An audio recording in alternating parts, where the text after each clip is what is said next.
it's been crazy, and a lot of people are kind of correlating it with lung issues. But as a cardiologist, what impact is it having on a heart? That's a great question.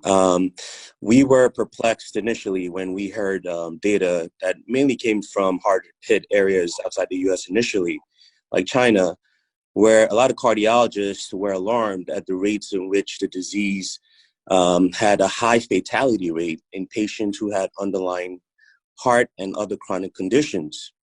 As a cardiologist, some of the risk factors for having the extreme poor outcomes from this disease include patients who've had high blood pressure, patients who've had underlying diagnosed coronary artery disease or plaque in their hearts.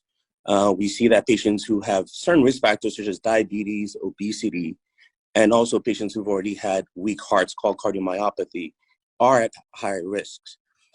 Age is a factor in terms of having bad outcomes when you're admitted with this condition. 70% of patients in ICU units are mainly elderly, but we're seeing this in younger patients now who have underlying conditions. So it spares no age, but it's targeting patients who mainly have risk factors and chronic underlying conditions that I just mentioned. Lastly, patients who are smokers and have immunocompromised states such as HIV and lupus are also at risk. And you kind of touched on this a little bit already, but you mentioned that a lot of them have underlying heart conditions, but do people have to have an underlying heart condition for it to be a problem? No, you don't. In New York and other areas in the US, the CDC just reported data from February and March where they saw a population of young adults who had no underlying conditions.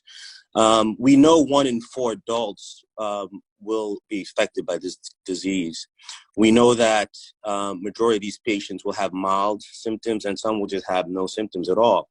However, we're seeing young patients who are getting intubated in ICUs. We're seeing young health providers and nurses who are getting intubated and who are being admitted to hospital settings.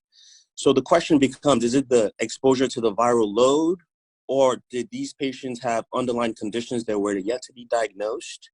Research and autopsies will eventually bore that out. But my crying call to people in the Delta is that we are already a mecca of cardiovascular disease, 1. 2, we already have strapped resources when it comes to dealing with the health crisis that we're about to face, having the lowest number of physicians per capita. Hospitals are usually in rural areas, and so they're not equipped with a lot of capability to deal with the high volume that this might mandate. So prevention should be the key, being that we live in the epicenter of cardiovascular disease. And so what we need to take into consideration is that patients who have those chronic conditions like high blood pressure, diabetes, obesity, patients who've had coronary disease, if you've had kidney disease, if you're on dialysis, if you've had lung disease like sleep apnea, this virus will not only impact the lungs, but decrease oxygen flow to your organs and cause further cardiac injury, thereby worsening your symptoms whenever you contract this disease.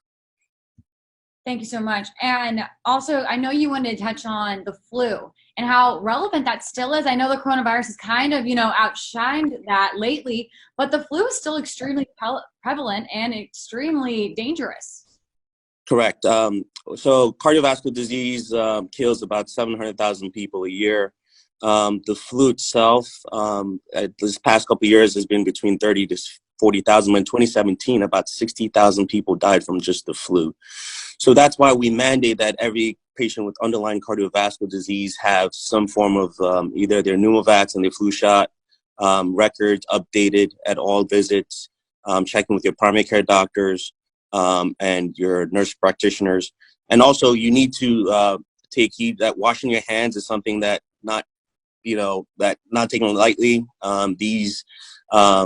These are practices that not only should be taken now, but it's something that you should have, practiced while you interact with not only your family members, but whenever you go out and interact with your colleagues, for those who are essential workers. And then you want to make sure that you keep up with your lifestyle and dietary recommendations, because this virus and other viruses like the flu do not negotiate with your risk factors They do not negotiate with where you live. They do not negotiate with if you're a man or a woman. And so you have to take care of you, and you have to take care of your society and your loved ones. So preventative measures, social distancing is in play. Listen to your local officials and your state officials in terms of ordinances in play. And then make sure that you seek medical help if you find yourself in trouble. All right. Well, I want to thank you so much. I appreciate it. Thank you very much. Have a great day.